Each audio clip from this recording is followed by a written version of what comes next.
I am working on a new painting for my Secret Garden series, which is a collection of mythic creatures I'm making for my solo show next month. This one is a Peryton faun.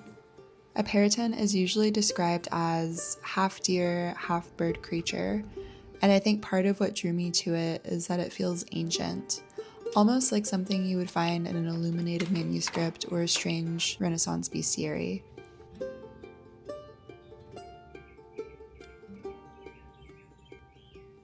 But from what I could find, the Peryton's source is actually much newer. It appears in Jorge Luis Borges'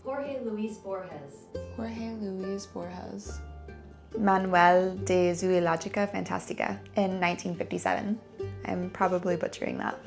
Which later became the Book of Imaginary Beings. In Borges' version, the Peryton is actually a lot darker than the one that I'm painting here. It casts the shadow of a human instead of its own shadow, and is described as dangerous to people. It also eventually gets picked up by things like Dungeons and Dragons for a fantasy monster, which is perfect because I love D&D. But I wasn't really interested in painting it as a monster. I kept thinking about what this creature would look like before it became frightening as an infant or a little baby, before it becomes the thing that people tell stories about. I like the tension between what the creature is and what it's supposed to be and how I see it. It feels less like something hunting in the sky and more like something you might find in a hidden garden or an old grove. Not fully animal, not fully myth, and not fully grown into its own legend yet.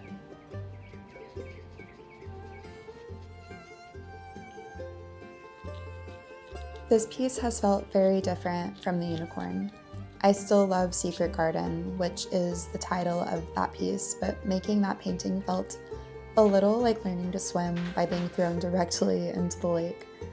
I was experimenting with watercolor, figuring out masking fluid, and second-guessing nearly every layer. This time around, I'm much more comfortable. Not because I suddenly know exactly what I'm doing, but because I trust the process a little more now. I'm less afraid of making mistakes, and I've started approaching these paintings with more curiosity than perfectionism. One of the things I've been trying to embrace lately is intuition. I think for a long time I believed every painting needed to be planned out perfectly before I began. But more and more I'm realizing that some of my favorite moments happen when I stop trying to control everything and just respond to what's in front of me. I'm getting ready to go to Colorado, so I need to make sure that my Patreon rewards go out soon, so I'm gonna start working on that and take a pause on the Peryton for a moment. Today I'm working on a little belly band to go around the waist of my print of the unicorn, and I also need to create a mini print.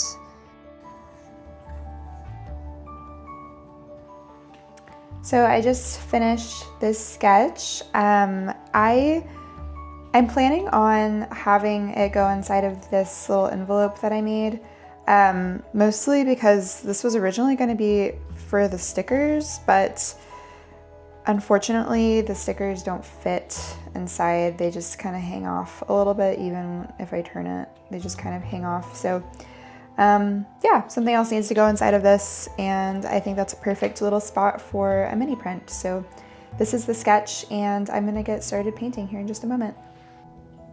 For my quarterly Patreon rewards, I wanted this all to feel very cohesive, and I ended up picking out colors that matched the unicorn that it was going to go with.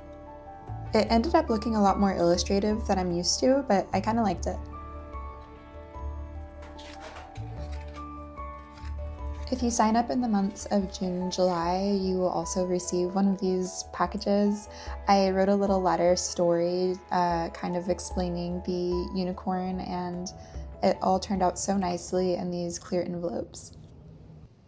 I got those shipped out, and now it's time to head to Colorado. We live in Oklahoma, so we had to drive through Kansas, and it was pretty boring, I've got to say, but we did listen to a lot of music, and there was some pretty clouds on the way. Once we got to Colorado, I loved seeing all of the wildlife and just having some time to relax. We ended up going on a trip to the Royal Gorge, which is a train railway that goes along one of the rivers in Colorado. Hope and I decided to walk through the train and go to the outdoor section. But walking through the train was actually one of my favorite parts because it felt like going back in time.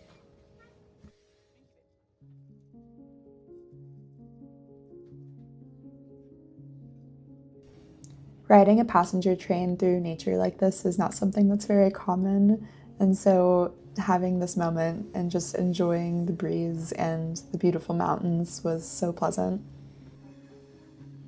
We decided to extend our stay with Hope's family, and we went to the Garden of the Gods, but after a few days, we were starting to miss our dogs and cats, so we ended up driving home, and just seeing them on the camera waiting at the door was just hurting me so bad. We had to go home. I didn't film that drive because it felt like it took forever, but I was so happy to see our babes when we got there. Back home was this little Peryton waiting for me, still unfinished, and somehow, and possibly my solo exhibition is only a month away, which feels exciting and terrifying in almost equal measure. I keep telling myself that I'll figure out my rhythm eventually, but I think I'm beginning to realize that maybe rhythm isn't something you discover once and then keep forever. Maybe it's something you're always learning, something that changes with the seasons and with your life. Because lately, I've been trying to balance work and art and rest and relationships and YouTube and all of the countless little things that make up life. And honestly, I still don't really know what I'm doing. I'm still trying to figure out what I want this channel to be. Part of me wants it to be polished and beautifully planned and perfectly consistent. And another part of me thinks that maybe what I'm really trying to make is something gentler. Oh, do we want lemons? Hello. Hey boy.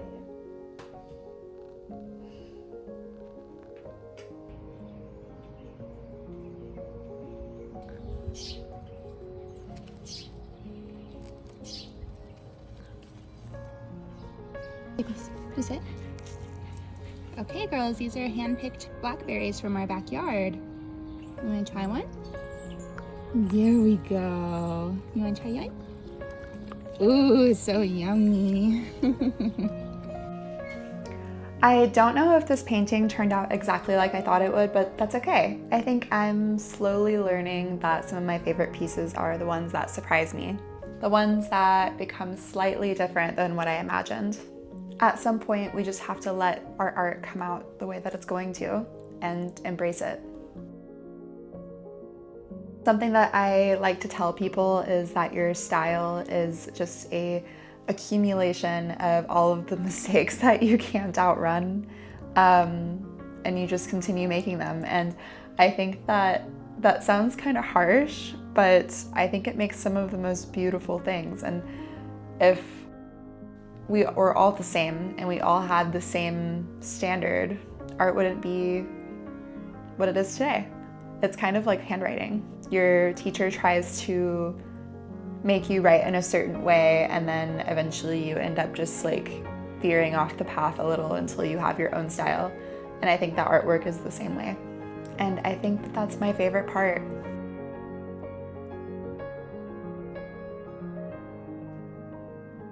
Softening the edge, adding tiny details that probably nobody else will notice, or covering up something that you accidentally made a mistake on. That's just part of the process that makes art so amazing. It's all you, it's all internal. You hold all of the history and the inspiration and the storyline behind the artwork that you create, and so it's just such an amazing feeling to create in general. It's funny, when I first started watercolor, I found it completely terrifying. And now there's something almost meditative about it.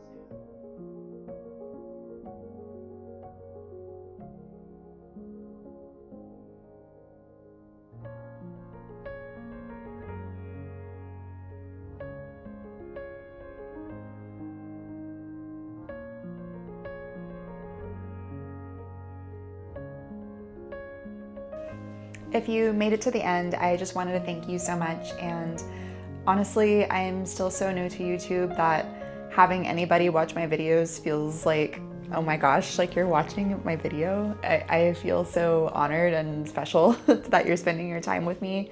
So thank you so much. Don't forget to hit that like and subscribe button. And if you're interested, join me on Patreon if you'd like to receive that quarterly mail.